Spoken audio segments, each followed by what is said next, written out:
Hello students, जैसा कि पिछले लेक्चर में हमने फोटोसिंथेसिस के बारे में बात की थी, जिसमें मैंने फोटोसिंथेसिस के अंदर दो रिएक्शन के बारे में मैंने आपको बताया था। ठीक है, जिसके अंदर लाइट रिएक्शन और डार्क रिएक्शन की हम बात कर रहे थे। डार्क रिएक्शन के अंदर मैंने बताया कि जो लाइट रिएक्शन के अंदर जो एनर्जी बनती है in the form of ATP and NADPH2 की फॉर्म में जो एनर्जी बनती है, वो एनर्जी कहाँ यूज़ होती है? डार्क रिएक्शन के अंदर। डार्क रिएक्शन कहाँ होती है? स्ट्रोमा के अंदर होती है। ठीक है, डार्क रिएक्शन के अंदर एक्चुअली में क्या होता है, जो CO2 है उसका रिडक्शन होता है। ठीक है, और CO2 जो है वो किस में कन्वर्ट होती है? कार्बोहाइड्रेट के अंदर क्या होती है? कन्वर्ट हो जाती है। ठीक है, तो डार्क रिएक्शन की एक छोटी सी हम क्या देख लेते हैं, एक रिएक्शन देख लेते हैं, उसको किस तरह से हम समझ सकते हैं। जनरली क्या होता है, जो CO2 है वो क्या होता है? RUBP, जिसकी फुल फॉर्म होती है राइबोलोस बाइफॉस्फेट, जो कि एक शुगर मॉलिक्यूल है। ठीक है, पेंटो शुगर मॉलिक्यूल है, जो कहाँ प्रेजेंट होता है? लीफ के अंदर प्रेजेंट होता है। तो जनरली क्या होता है, जो CO2 है वो RUBP के साथ रिएक्ट करता है। ठीक है, और जो एनर्जी लाइट रिएक्शन के अंदर बनी थी उस एनर्जी का भी क्या करता है? साथ में यूज़ करता है, और एक पूरा साइकिल क्या होता है? स्टार्ट होता है। तो RUBP plus CO2 plus NADPH2 plus ATP, इन सब का यूज़ होता है और एक साइकिल स्टार्ट होता है। इस साइकिल को बोलते हैं केल्विन साइकिल, या इसको बोलते हैं C3 साइकिल। ठीक है, और इस साइकिल के अंदर क्या होते हैं? बहुत सारे प्रोडक्ट्स बनते हैं, और लास्ट में जो हमारा प्रोडक्ट है जो हमें चाहिए वो क्या होता है? वो होता है हमारा ग्लूकोज। ठीक है, तो उसको हम एक रिएक्शन के थ्रू समझ लेते हैं। तो हमारे पास क्या होता है? RUBP, फुल फॉर्म क्या होती है इसकी? Ribulose bisphosphate plus CO2 plus ATP plus NADPH2, इन सब का यूज़ हुआ। ठीक है, इसको हमने क्या बोला? केल्विन साइकिल,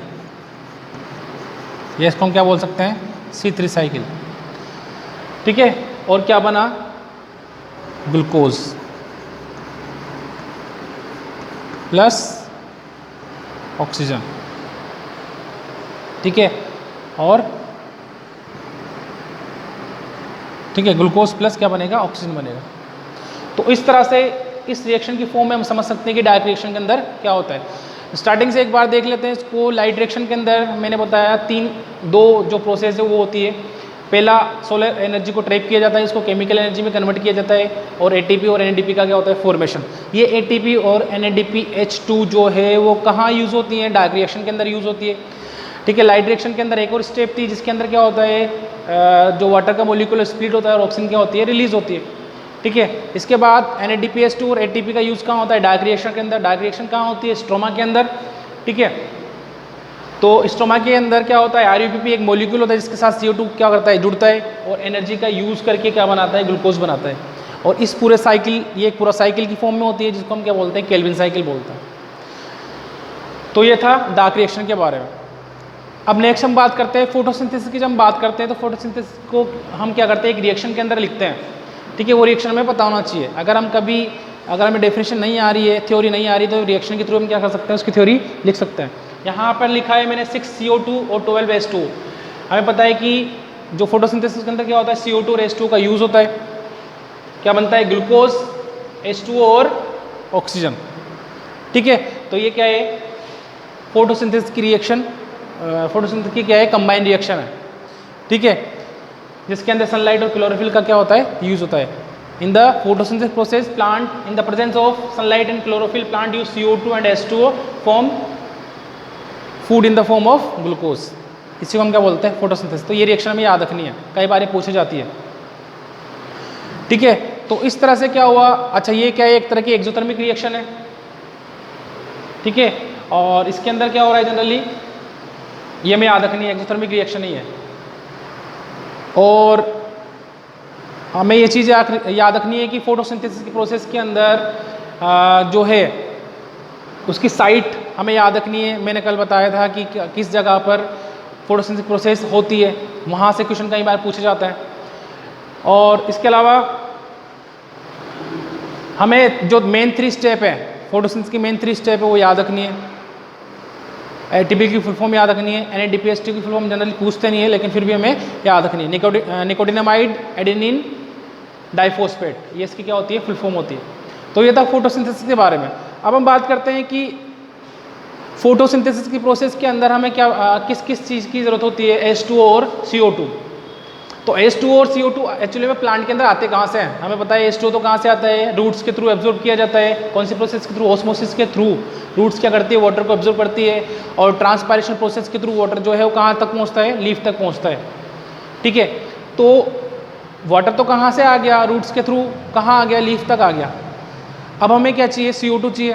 तो CO2 कहाँ से एंटर करता है प्लांट के अंदर, कहाँ से एंटर करता है, स्टोमेटा के थ्रू। मैंने बताया था कि जो लीव्स हैं उनकी लोअर एपिडर्मिस जो है, लीफ जो है उसकी लोअर एपिडर्मिस पे क्या होते हैं, बहुत सारे स्मॉल पोर्स होते हैं जिनको हम क्या बोलते हैं, स्टोमेटा बोलते हैं। उन्हीं स्टोमेटा के थ्रू जो है वो गैसियस एक्सचेंज, जो प्लांट जो है वो क्या करते हैं, गैसियस एक्सचेंज करते हैं, जिसके थ्रू क्या करते हैं वो CO2 लेते हैं और ऑक्सीजन को रिलीज करते हैं।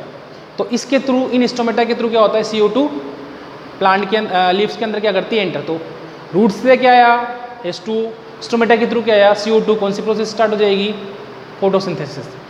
अब बात ये करनी है कि जो CO2 है वो किस तरह से लीफ के अंदर एंटर करती है, मतलब जो स्टोमेटा है वो किस तरह से ओपन और क्लोज होता है।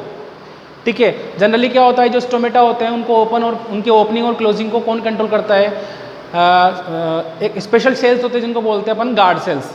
वो जो है वो स्टोमेटा की ओपनिंग और क्लोजिंग को क्या करती हैं, कंट्रोल करती हैं। ठीक है, स्टोमेटा एक्चुअली में क्या है, पोर, और उस पोर के खुलने और बंद होने को कंट्रोल कौन करता है, गार्ड सेल्स। वो समझ लेते हैं हम किस तरह से।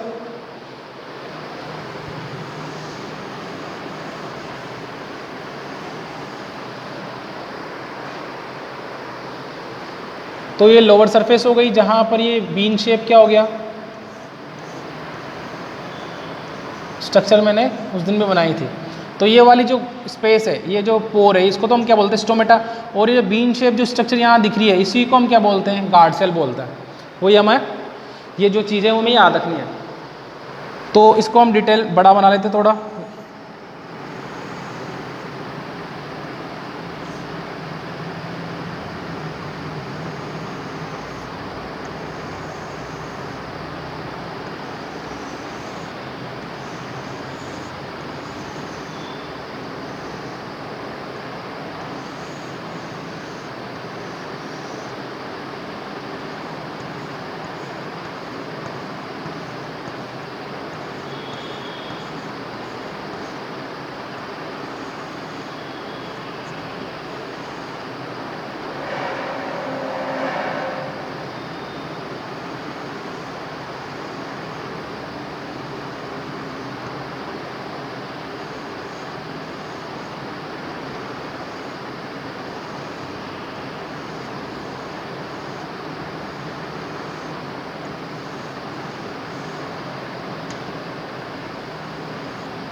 तो इस तरह की स्ट्रक्चर होती है किसकी, गार्ड सेल की। तो गार्ड सेल के अंदर क्या होता है, गार्ड सेल किस तरह से कंट्रोल करती है, जनरली क्या होता है, जो वाटर जो है, हमें पता है कि जो रूट से वहाँ से क्या आता है, वाटर जो है वो कहाँ चढ़ता है, लीफ के अंदर आता है। अब जब वाटर जो है इन गार्ड सेल के अंदर क्या करता है, एंटर करता है, तो उस कंडीशन में क्या होता है, गार्ड सेल क्या हो जाएंगी, स्वेल अप हो जाती हैं। ठीक है, स्वेल अप का मतलब ये फूल जाएंगी। फूलने की वजह से प्रेशर, वाटर का प्रेशर लगने की वजह से ये क्या होंगी, बाहर की तरफ इन पे एक प्रेशर लगेगा, जिससे ये दोनों, ये वाला पोर्शन जो है गार्ड सेल का, ये वाला पोर्शन जो है वो बाहर की तरफ, इस तरह से बाहर की तरफ आएगा। तो ये वाला पोर्शन जो है वो भी क्या होगा, एक दूसरे से दूर जाएगा, और यहाँ पर जो ये ओपनिंग है ये क्या हो जाएगी, खुल जाएगी। ठीक है, तो जनरली क्या हुआ, जब वाटर जब एंटर किया वाटर ने कहाँ पर, गार्ड सेल के अंदर, तो गार्ड सेल क्या हुई, स्वेल अप हुई। वाटर के एंटर करने की वजह से क्या हुआ, प्रेशर लगा, प्रेशर की वजह से क्या हुआ, स्टोमेटा क्या हो गए, ओपन। नेक्स्ट प्रोसेस के अंदर क्या होगा, जब वाटर जो है इन सेल से वापस बाहर निकलेगा, गार्ड सेल वापस से क्या होगी, अपनी पुरानी पोजीशन में या श्रिंक हो जाएंगी, और जो स्टोमेटा है वापस से क्या हो जाएंगे, क्लोज हो जाएंगे। तो इस तरह से क्या होता है, गार्ड सेल जो है वो स्टोमेटा की क्लोजिंग और ओपनिंग को क्या करती है, कंट्रोल करती है। सिंपल सी प्रोसेस है। ठीक है, तो इस तरह से जो है CO2 जो है वो लीफ के अंदर एंटर करती है और वाटर जो है वो रूट के थ्रू लीफ तक पहुंचता है। CO2 प्लस H2O दोनों जो है उनका यूज़ किया जाता है। क्लोरोफिल लीफ के अंदर पहले से प्रेजेंट है, सनलाइट जो है क्लोरोफिल के थ्रू ट्रैप की जाती है। ये सब मिलकर क्या करते हैं, एक प्रोसेस करते हैं। उस प्रोसेस को हम क्या बोलते हैं, फोटोसिंथेसिस। ठीक है, आई होप समझ में आ गया होगा फोटोसिंथेसिस की प्रोसेस। अब इसके बाद हम बात करते हैं हेटेरोटॉपिक मोड ऑफ न्यूट्रिशन की।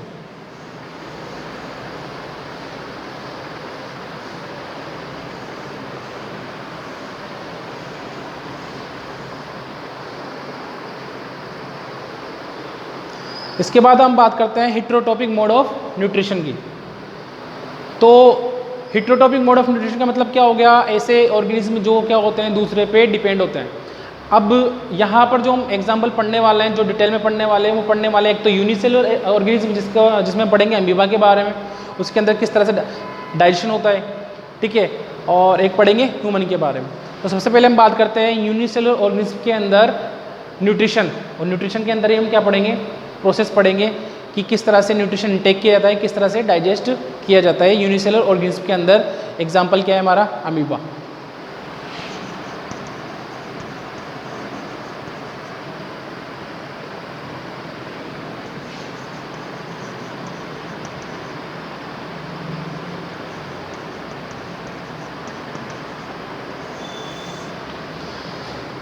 अमीबा के बारे में पता होना चाहिए। अमीबा जो है यूनिसेलुलर यूकैरियोटिक ऑर्गेनिज्म है।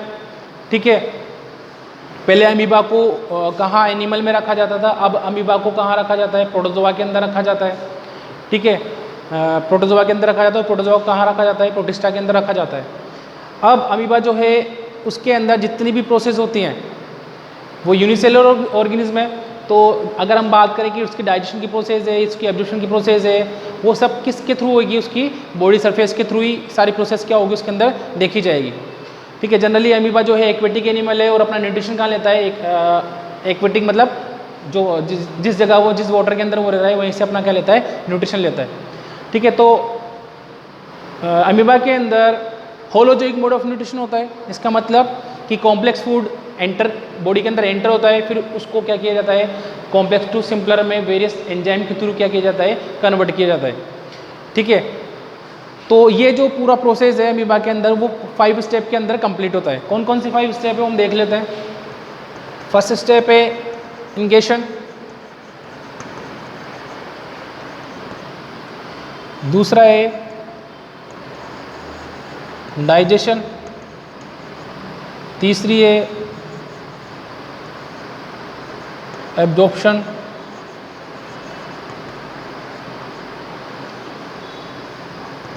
एसिमिलेशन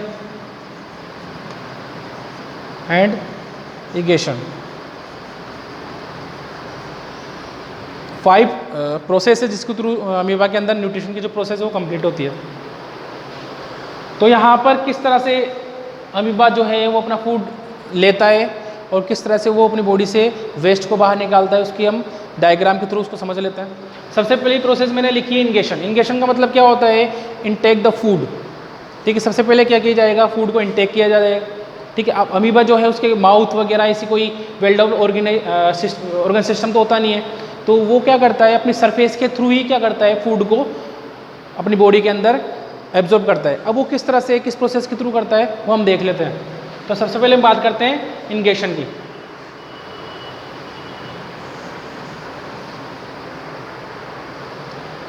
क्योंकि अमीबा की जो बॉडी है वो क्या होती है, रेगुलर होती है।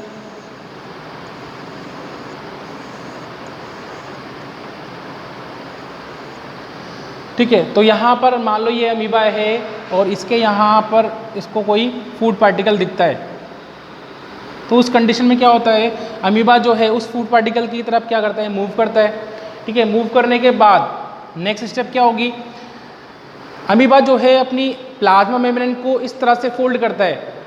ठीक है, वो कप शेप स्ट्रक्चर बनाना स्टार्ट कर देता है और इस तरह के जो फोल्ड वो बना रहा है उसी को हम क्या बोलते हैं, स्यूडोपोडिया बोलते हैं। ठीक है,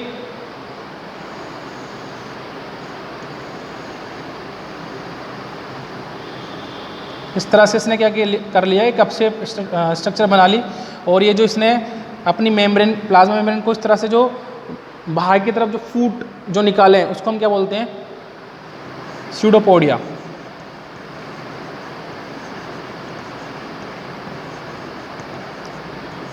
ठीक है। अब धीरे धीरे क्या होगा, ये इस फूड पार्टिकल, ये जो मेम्ब्रेन, ये जो इन्वेजिनेशन हुआ है, मेम्ब्रेन जो है अंदर की तरफ गई है, धीरे धीरे क्या होगा, ये पूरी मेम्ब्रेन इसको क्या कर लेगी, कवर कर लेगी।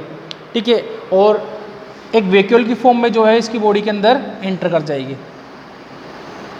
यहाँ से इस तरह से क्या हो जाएगा, ये फूड जो है वो कहाँ आ गया, बॉडी के अंदर एंटर कर जाएगा।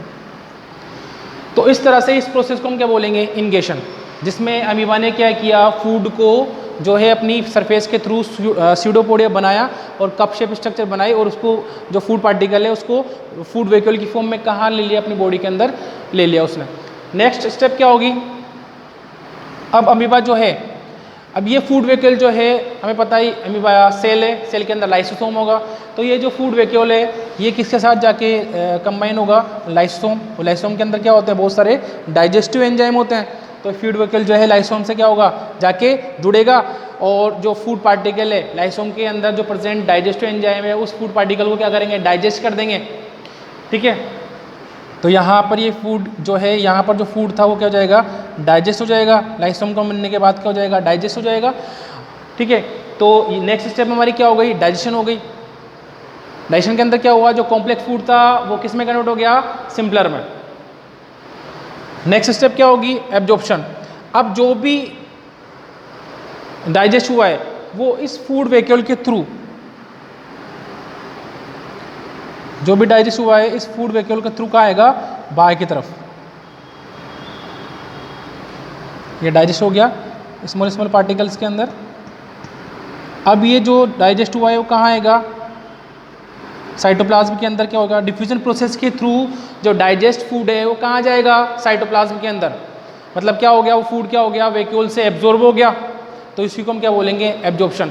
अब ये जो फूड एब्जॉर्ब हुआ है उस एब्जॉर्ब फूड का अमीबा जो है वो क्या करेगा, जहाँ उस फूड की ज़रूरत है अमीबा उसका क्या करेगा, यूज़ करेगा, और फूड को यूज़ करना ही क्या, उसी को हम क्या बोलते हैं, एसिमिलेशन बोलते हैं। तो यहाँ 4 स्टेप हमारी क्या हो गई, कंप्लीट हो गई। इंगेशन, फूड इनटेक किया, डाइजेशन उसको डाइजेस्ट किया लाइसोसोम के थ्रू, जो डाइजेस्टिव एंजाइम है उनके थ्रू क्या हुआ, इसका फूड डाइजेस्ट हुआ।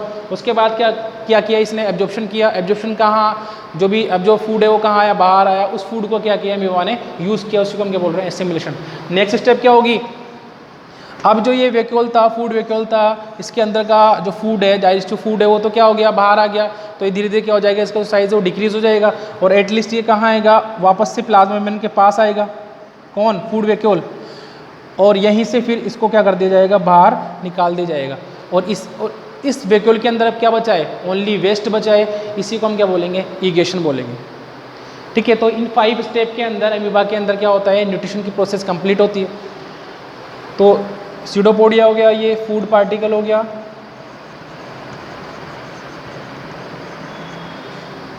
ठीक है। यहाँ क्या हो रहा है, एब्जॉर्प्शन हो रहा है, यहाँ क्या हो रहा है, डाइजेशन हो रहा है, ठीक है। यहाँ क्या हो गया,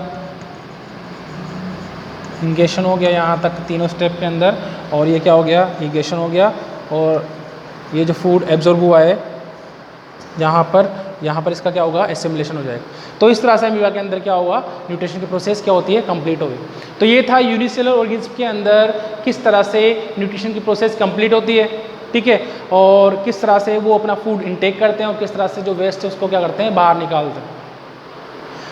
ठीक है। तो ये था अमीबा के बारे में। नेक्स्ट हम बात करने वाले हैं किसके बारे में, ह्यूमन बीइंग के बारे में, कि ह्यूमन के अंदर किस तरह से डाइजेशन की प्रोसेस कंप्लीट होती है, क्योंकि ह्यूमन जो है वो सबसे एडवांस ऑर्गेनिज्म है, सबसे डेवलप उसके अंदर सिस्टम पाए जाते हैं। तो ह्यूमन के अंदर तो पूरा एक सिस्टम है हुआ जिसको हम डाइजेस्टिव सिस्टम बोलते हैं, उस सिस्टम के बारे में हम डिटेल में पढ़ेंगे, किस तरह से कौन कौन से ऑर्गन्स उसमें मिलकर साथ में काम करते हैं, कौन कौन से ग्लैंड्स है, किस तरह से वो अपना फंक्शन करता है।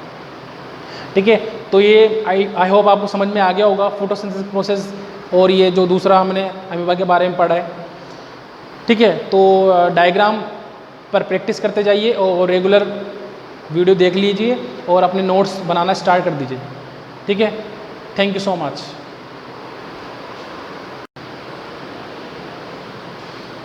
हेलो एवरीवन, आज हम जैसा कि ह्यूमन, पिछली बार हमने अमीबा के बारे में पढ़ा था और आज हम ह्यूमन के अंदर किस तरह से डाइजेशन की प्रोसेस होती है या न्यूट्रिशन जो है वो किस तरह से, न्यूट्रिशन की प्रोसेस है वो ह्यूमन के अंदर किस तरह से होती है वो आज हम पढ़ने वाला है। ठीक है, तो सबसे पहले हम बात करते हैं कि जो ह्यूमन बीइंग है उसके अंदर न्यूट्रिशन की जो प्रोसेस है वो, उस प्रोसेस को करने के लिए पूरे जो ह्यूमन बीइंग के अंदर क्या होता है, पूरा डेवलप क्या होता है, सिस्टम होता है। ठीक है, उस सिस्टम के थ्रू जो है ह्यूमन बीइंग के अंदर न्यूट्रिशन की प्रोसेस क्या होती है, कंप्लीट होती है। जैसे कि अमीबा के अंदर हमने देखा था कि वो तो ओनली एक सिंगल सेल था जिसके अंदर किस तरह से प्रोसेस कंप्लीट होती है, लेकिन ह्यूमन बीइंग के अंदर जो न्यूट्रिशन प्रोसेस है काफ़ी कॉम्प्लेक्स होती है। ठीक है, डिफरेंट टाइप के ऑर्गन्स जो हैं उसके अंदर क्या करते हैं, उसके अंदर परफॉर्म करते हैं। ठीक है, एक पर्टिकुलर ऑर्गन नहीं है कि उसने क्या किया, इस न्यूट्रिशन की प्रोसेस को क्या कर दिया, कंप्लीट कर दिया। तो ह्यूमन बीइंग के अंदर जो न्यूट्रिशन की प्रोसेस है वो क्या होगी, कई ऑर्गन्स इसमें पार्टिसिपेट करेंगे और इसके अंदर कई तरह की क्या होंगी, प्रोसेस होंगी, और अलग अलग ऑर्गन्स जो है वो अपना अलग अलग तरह से क्या करेंगे, फंक्शन कंप्लीट करेंगे। ठीक है, ह्यूमन बीइंग के अंदर भी क्या होता है, होलोजोइक मोड ऑफ न्यूट्रिशन पाया जाता है। ठीक है, मतलब कि कॉम्प्लेक्स जो है वो बॉडी के अंदर जाके किस में कन्वर्ट होगा, सिंपलर में। अगर हम डाइजेशन प्रोसेस की अगर डेफिनेशन दें तो उसकी डेफिनेशन क्या होगी, तो हमारा टॉपिक जो है वो आज क्या है, न्यूट्रिशन इन ह्यूमन बीइंग।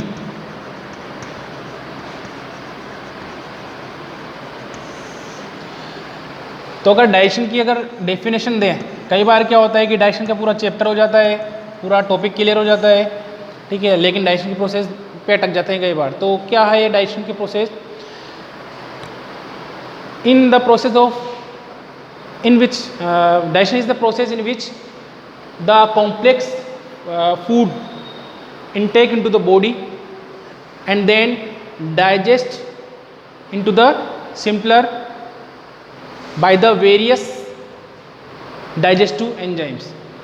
ठीक है, तो डाइजेशन क्या हो गया, ऐसी प्रोसेस जिसके अंदर हम कॉम्प्लेक्स फॉर्म में क्या लेते हैं, फूड लेते हैं, उसके बाद वेरियस डाइजेस्टिव एंजाइम के थ्रू उस फूड को किस में कन्वर्ट कर दिया जाता है, सिंपलर फॉर्म में कन्वर्ट कर दिया जाता है। यहाँ पर मैंने एक चीज़ यूज़ की है, डाइजेस्टिव एंजाइम। तो बॉडी के अंदर कुछ ऐसी मशीनरी तो है नहीं कि क्या कर रही है, जो हमारा फूड कॉम्प्लेक्स गया है उसको क्या कर रही है, पीस रही है। स्टमक के अंदर ऐसा कोई चीज़ तो है नहीं कि उसको क्या कर रही है, ग्राइंड कर रही है बारीक बारीक पार्टिकल्स में, या उसको उसके मॉलिक्यूल्स में क्या कर रही है, कन्वर्ट कर। तो यहाँ पर जितनी भी प्रोसेस डाइजेशन की है वो कौन सी प्रोसेस है, बायोकेमिकल प्रोसेस है। और बायोकेमिकल प्रोसेस को करने के लिए यूज़ आते हैं बायोकेटालिस्ट, और बायोकेटालिस्ट का मतलब क्या हो गया, एंजाइम्स। तो एंजाइम्स जो है यहाँ पर काफ़ी इंपॉर्टेंट है, जिनके बारे में हम काफ़ी डिटेल में पढ़ेंगे। कौन सा एंजाइम कौन से फूड न्यूट्रिशन, कौन से न्यूट्रिएंट को, कौन से कॉम्प्लेक्स फूड को क्या करता है, सिंपलर में कन्वर्ट करता है, वो हम पढ़ेंगे। तो डाइजेशन की प्रोसेस के बारे में, ठीक है, इसके डेफिनेशन के बारे में हमने देख लिया। इसके बाद हम बात करते हैं कि ह्यूमन बीइंग के अंदर क्या होता है कि जो डाइजेशन की प्रोसेस होती है या न्यूट्रिशन जो होता है वो स्टार्ट होता है कहाँ से, माउथ से। और माउथ के अंदर भी कई ऐसी प्रोसेस होती है जिसको हमें समझना है। माउथ से लेकर एनस तक पूरा क्या है, एक सिस्टम है ह्यूमन बीइंग के अंदर जो न्यूट्रिशन की प्रोसेस को कंप्लीट करता है। तो हम स्टार्ट करते हैं ह्यूमन बीइंग के अंदर न्यूट्रिशन। अगर अच्छा हम न्यूट्रिशन की बात करें तो ह्यूमन बीइंग जो है उनके अंदर क्या होता है, ह्यूमन बीइंग जो है मेनली 6 टाइप ऑफ न्यूट्रिएंट्स को क्या करते हैं, यूज़ करते हैं। वो मैंने सबसे पहली जो क्लास ली थी उसके अंदर मैंने समझाया था, जिसके अंदर कार्बोहाइड्रेट, प्रोटीन, फैट, विटामिन और मिनरल और वाटर होता है, जिसका यूज़ क्या करते हैं, ह्यूमन बीइंग करते हैं। ठीक है, अब इन न्यूट्रिएंट्स के अंदर भी हमें कुछ चीज़ें याद रखनी है। जो कार्बोहाइड्रेट, फैट और प्रोटीन्स हैं, ये क्या होते हैं, मैक्रोमोलिक्यूल्स होते हैं, कॉम्प्लेक्स फूड होते हैं। इनको क्या करता है बॉडी, क्या करना होता है बॉडी के अंदर, जब ये जाते हैं तो बॉडी के अंदर प्रेजेंट वेरियस एंजाइम इनको क्या करते हैं, और सिंपलर फॉर्म में क्या करते हैं, तोड़ते हैं। ये चीज़ हमें याद रखनी है। जैसे कार्बोहाइड्रेट की हम बात करें तो कार्बोहाइड्रेट जो है वो जो है उसकी सबसे सिंपल फॉर्म क्या होती है, ग्लूकोज होती है। तो कार्बोहाइड्रेट हमने कॉम्प्लेक्स फॉर्म में लिया तो उसको सिंपलर में कन्वर्ट करने का मतलब है उसको काय में कन्वर्ट करना है, ग्लूकोज में। प्रोटीन लिया तो प्रोटीन की जो यूनिट होती है वो क्या होती है, अमाइनो एसिड में। फैट लिया, फैट की जो यूनिट होती है वो ग्लिसरॉल और फैटी एसिड्स होते हैं। तो इस तरह से क्या होता है, इन कॉम्प्लेक्स फूड को, इन मैक्रोमोलिक्यूल्स को क्या करता है, क्या करना होता है, उनकी यूनिट्स में हमें डाइजेस्ट करना होता है, उनकी यूनिट्स में क्या करना होता है, तोड़ना होता है। जबकि हम बात करें मिनरल्स और विटामिन की, मिनरल्स और विटामिन जो है जिस फॉर्म में हम इनटेक करते हैं उसी फॉर्म में हम उनको क्या करते हैं, एब्जॉर्ब कर लेते हैं बॉडी के अंदर, उनको तोड़ने की ज़रूरत नहीं होती है। ठीक है, तो ये था न्यूट्रिएंट्स के बारे में। अब हम बात करते हैं ह्यूमन बीइंग के अंदर डाइजेस्टिव सिस्टम की, जो कि कहाँ से स्टार्ट होता है, माउथ से, और कहाँ खत्म होता है, एनस में। तो माउथ से लेकर एनस तक का जितना भी ये जितनी भी ट्यूब है, क्योंकि हमें पता है माउथ से लेकर एनस तक पूरा क्या है, एक ट्यूब है हमारी बॉडी के अंदर, और इसी ट्यूब को हम क्या बोलते हैं, एलिमेंट्री कैनाल बोलते हैं। ठीक है, इसी ट्यूब को हम क्या बोलते हैं, एलिमेंट्री कैनाल।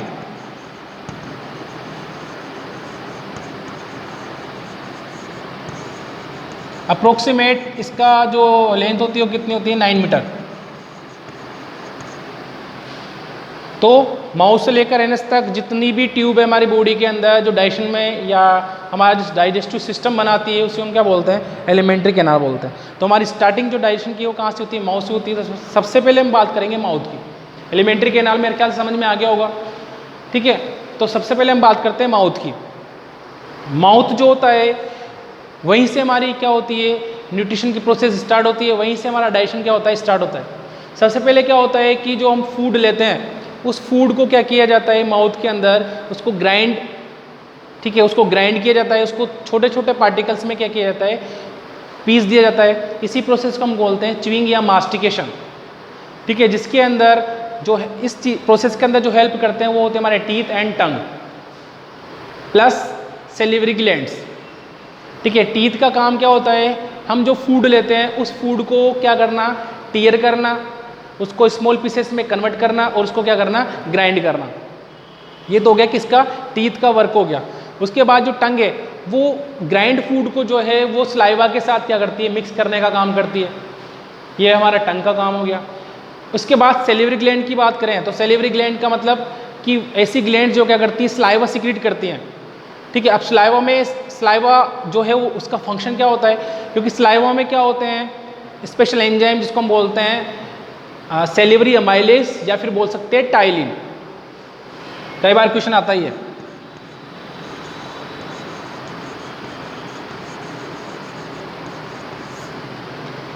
ठीक है, पी से स्टार्ट होती है, इसकी स्पेलिंग याद रखना है हमें। तो या तो बोल सकते हैं कि सेलिवरी अमाइलेज या फिर बोल सकते हैं टाइलिन। तो हमारी जो सलाइवा है उसके अंदर क्या होते हैं, डाइजेस्टिव एंजाइम प्रेजेंट होते हैं। ठीक है, इसके अलावा जो सलाइवा है वो हमारे फूड को लुब्रिकेट बनाती है, ताकि फूड जो है, ग्राइंड फूड जो है वो सलाइवा के साथ मिक्स होकर लुब्रिकेट हो जाए। और नेक्स्ट जो स्टेप है, मतलब उसको कहाँ जाना है, नेक्स्ट हमारे ईसोफेगस के अंदर, जिसको हम फूड पाइप बोलते हैं। तो आसानी से फूड पाइप के अंदर फूड हमारा क्या हो जाए, चला जाए और फूड पाइप के थ्रू कहाँ आ जाए, स्टमक के अंदर आ जाए। ठीक है, तो ये किसका काम हो गया, सलाइवा का। ठीक है, तो इन चीज़ों को हम थोड़ा डिटेल में देख लेते हैं। अब तो हम सबसे पहले बात करते हैं माउथ की। माउथ के अंदर हम बात करते हैं टीथ की। हमारे अंदर जो हैं वो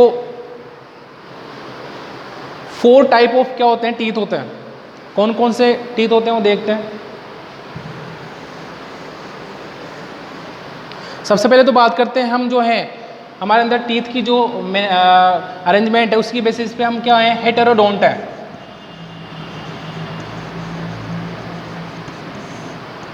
ठीक है, हेटेरोडोंट का मतलब क्या होता है कि जो टीथ है, मतलब डिफरेंट टाइप ऑफ टीथ हमारे माउथ के अंदर क्या है, प्रेजेंट है। मैंने बोला कि हमारे माउथ के अंदर 4 तरह के क्या होते हैं, दांत होते हैं। तो इसका मतलब क्या हो गया कि 4 टाइप के हमारे टीथ हैं। इसी वजह से हमें इसी को हम क्या बोलते हैं, हेटेरोडोंट बोलते हैं। बहुत सारे एनिमल ऐसे होते हैं जिनके अंदर क्या होते हैं, सारे टीथ सेम होते हैं, जिनको बोलते हैं होमोडोंट। जैसे जो केटल्स वगैरह होते हैं उनके अंदर क्या होते हैं, होमोडोंट होते हैं। तो ये चीज़ हमें याद रखनी है। ठीक है, और कौन कौन से टीथ हैं, 4 टाइप ऑफ टीथ हमारे अंदर प्रेजेंट है। कौन कौन से हैं, कैनाइन्स,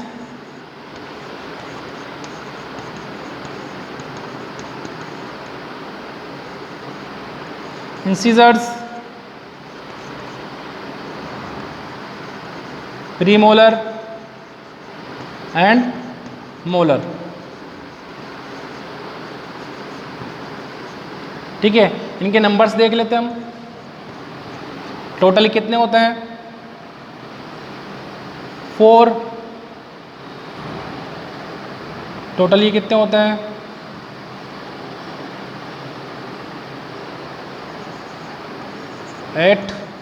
8 और ये होते हैं हमारे 4, 8, 12। ठीक है, कितने हो गए टोटल? 32 हो गए। तो हमारे अंदर टोटल टीथ कितने हैं? 32, जिसके अंदर 4 तरह के हमारे अंदर क्या होते हैं? दांत होते हैं। सबसे पहले हम बात करते हैं कैनाइन की। ठीक है, कैनाइन कौन से दांत होते हैं? हमारे सामने वाले जो दांत है जिनका शेप जो है मतलब हमारे फ्रंट के जो हमारे टीथ होते हैं उन्हीं को हम क्या बोलते हैं? कैनाइन्स बोलते हैं। ठीक है, इंसीजर, प्रीमोलर और मोलर, अगर इनकी बात करें, इनको हम हाफ कर लेते हैं। 2, 1, 2, 3, 4, 2, 4, 6, 2, 2, 3। ठीक है,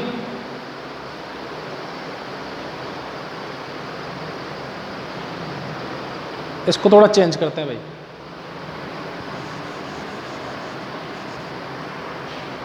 नहीं तो पूरा अपना जो मैथ है वो सारी गड़बड़ हो जाएगी।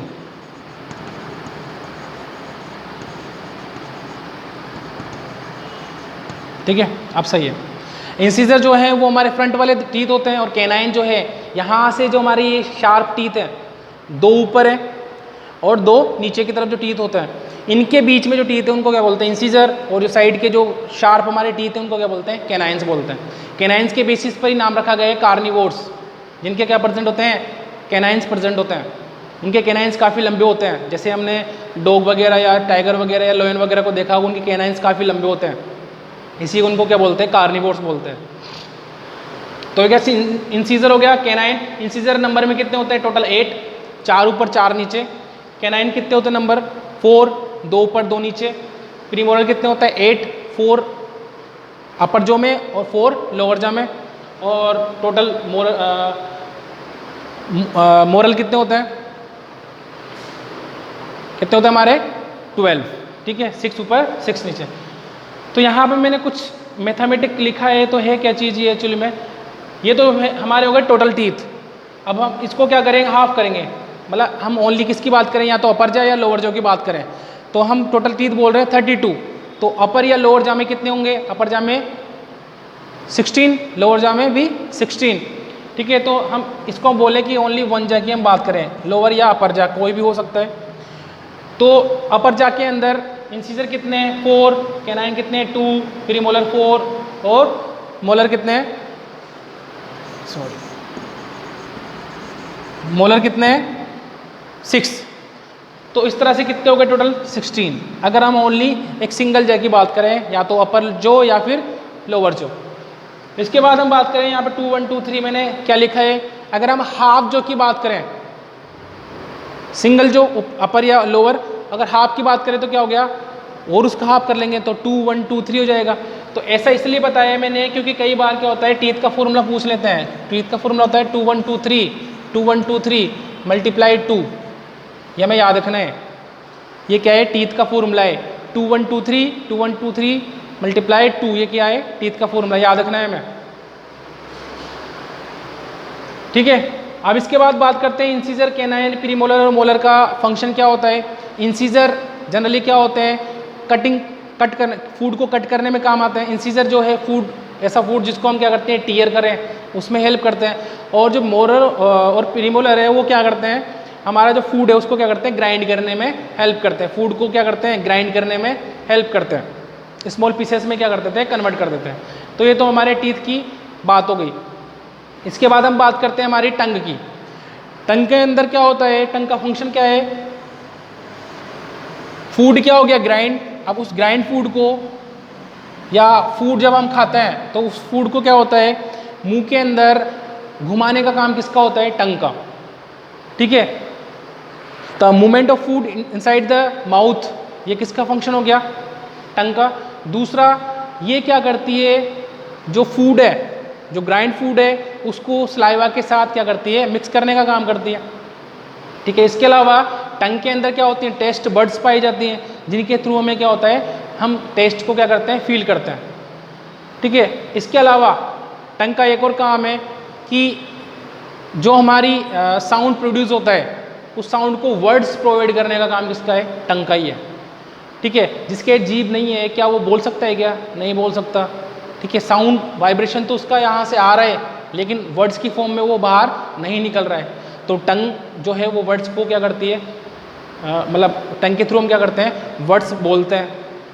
तो ये क्या हो गया? सारे टंग के फंक्शन हो गए। टंग ज़्यादा डिटेल में तुम्हारे नहीं है, तुम्हें याद रखनी है। टंग क्या है? लॉन्ग मस्कुलर स्ट्रक्चर है, जो कैसा है, जिसका एक पोर्शन क्या है? मूवेबल है, और पीछे वाला पोर्शन क्या होता है?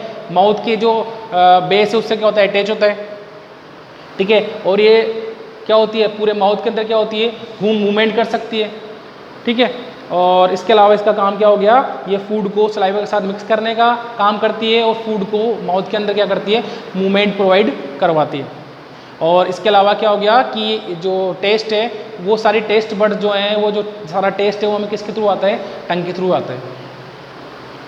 नेक्स्ट हम बात करते हैं सेलिवरी ग्लैंड की।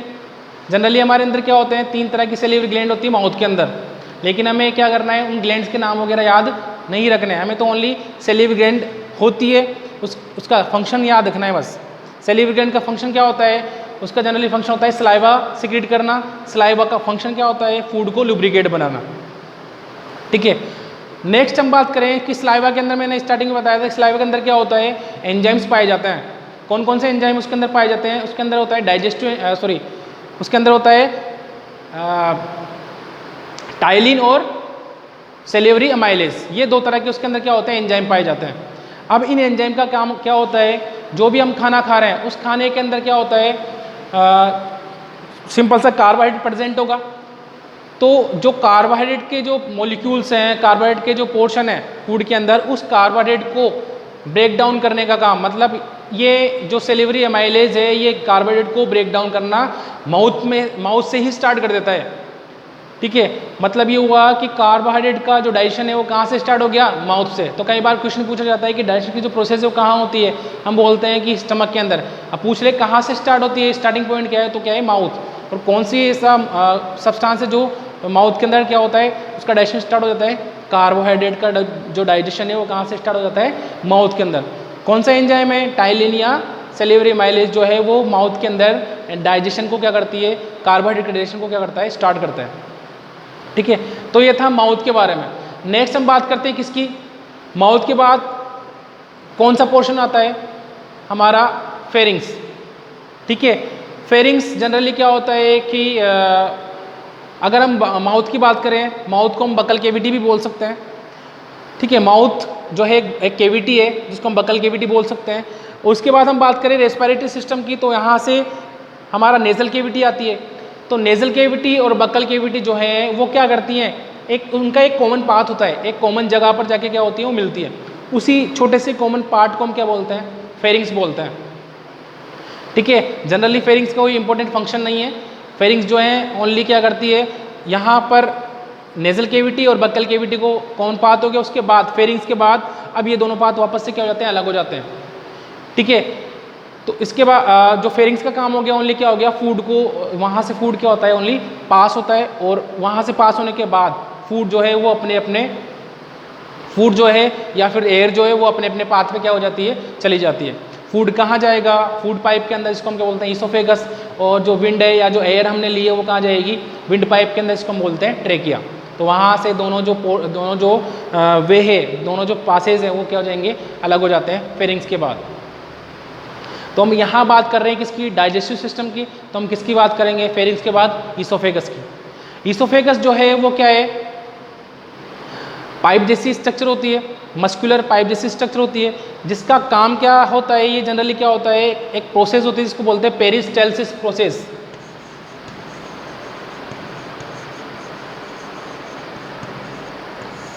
ठीक है। पेरिस्टालसिस प्रोसेस का मतलब होता है कि जनरली जो हमारा ईसोफेगस है, फूड पाइप से बोलते हैं, pipe like structure, muscular structure होती है, स्ट्रेचेबल, इसके अंदर मस्कुलर मसल्स पाए जाते हैं। तो मान लो यहाँ पर फूड आता है, तो जहाँ फूड है वहाँ से ये स्ट्रेच हो जाता है इस तरह से। ये फूड धीरे धीरे क्या होगा, आगे की तरफ आएगा, तो वहाँ से क्या हो जाएगा, स्ट्रेच हो जाएगा इस तरह से। जैसे फूड आगे बढ़ता जाएगा वहाँ से ये स्ट्रेच होता जाएगा इस तरह से। तो एक तरह से क्या हो रहा है, फूड पाइप के अंदर या इसोफेगस के अंदर क्या हो रहा है, एक वेव लाइक मूवमेंट हो रही है। इसी वेव लाइक मूवमेंट के थ्रू क्या हो रहा है, फूड जो है वो कहाँ पहुँच रहा है, स्टमक के थ्रू। तो ये जो रिदमिक कॉन्ट्रैक्शन और रिलैक्सेशन है, कंटिन्यू जो रिलैक्सेशन और कॉन्ट्रैक्शन हो रहा है किसके अंदर, इसोफेगस के अंदर, इसी प्रोसेस को हम क्या बोलते हैं, पेरिस्टालसिस, जिसके थ्रू जो फूड है वो फूड पाइप, माउथ से फूड पाइप के थ्रू होता हुआ कहाँ पहुँचता है, स्टमक के अंदर पहुँचता है, जहाँ से उसका क्या होता है, प्रॉपर डाइजेशन क्या हो जाता है, स्टार्ट हो जाता है। तो ये था इसोफेगस और माउथ के बारे में। इसोफेगस से क्वेश्चन कई बार आते हैं, पेरिस्टालसिस प्रोसेस से क्वेश्चन आते हैं कि पेरिस्टालसिस प्रोसेस क्या होती है। ठीक है, तो rhythmic contraction and relaxation of the esophagus by which food transfer to the stomach from the mouth, इसी को हम क्या बोलते हैं, पेरिस्टालसिस प्रोसेस बोलते हैं। ठीक है, नेक्स्ट वीडियो के अंदर हम क्या करेंगे, ह्यूमन जो डाइजेशन सिस्टम है उसका डायग्राम बनाएंगे, और उसके अलावा जो उसके अंदर होने वाली वेरियस डाइजेस्टिव प्रोसेस जो है वो देखेंगे, और कौन कौन सी ग्लैंड्स जो है डाइजेशन में हेल्प करती है वो भी हम देखेंगे। ठीक है, थैंक यू सो मच।